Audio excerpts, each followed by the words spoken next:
வணக்கம்.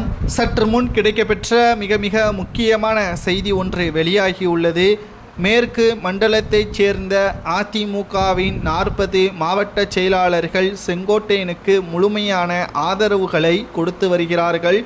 குறிப்பாக தென் மாவட்டங்கள் முழுவதும் OPS கைப்பற்றியிருக்கக்கூடிய நிலையில் மேற்கு மண்டலம் முழுவதும் தற்பொழுது செங்கோட்டையன் வசம் இருப்பதாகவும், கிட்டத்தட்ட 5 முதல் 7 முன்னாள் அமைச்சர்களும் 24 MLAக்களும் செங்கோட்டையனுக்கு முழுமையான ஆதரவுகள் இருப்பதால் நிச்சயம் எடப்பாடி பழனிசாமி அவர்களது பொதுச்செயலாளர் பதவிற்கு ஆபத்து வரலாம். இது செங்கோட்டையனின் சுயநலமா என்று பார்த்தால் தொடர்ச்சியாக அதிமுக தோல்வி, குறிப்பாக கடந்த சில நாட்களுக்கு முன்பாக வெளியான கருத்து கணிப்பில் 3% வரை வாக்குகள் சதவீதம் அதிமுகவிற்கு விழாது என்றும் கருத்து கணிப்பின் முடிவுகள் தெரியப்படுத்தி வருகிறது.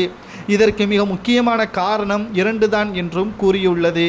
அதிமுகவின் உட்கட்சி விவகாரம், அதிமுக சரியான கூட்டணியை அமைக்க தவறியது போன்ற மிக முக்கியமான காரணத்தினால்தான் அதிமுக தொடர்ச்சியான தோல்வியை சந்தித்து வருவதாக தெரிவித்திருந்தார்.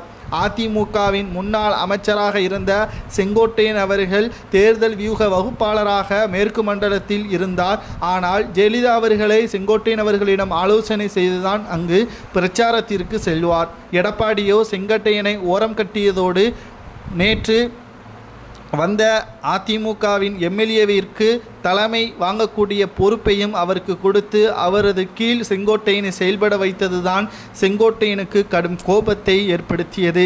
அதிமுகவிற்கு எப்பொழுதுமே நான் அடிமைதான் என்பது செங்கோட்டையனின் தாரக மந்திரம். அதிமுகவின் வளர்ச்சிக்காக என்ன வேண்டுமானாலும் செய்வேன், எனக்கு பதவி முக்கியமல்ல என்பதுதான் ஜெயலலிதா அவர்களது ஆட்சி காலத்தின் பொழுதே செங்கோட்டையனின் அமைச்சர் பதவி பறிக்கப்பட்ட பொழுது திமுகவிடம் விலை போகாமல் இருந்ததும் அதற்காகத்தான்.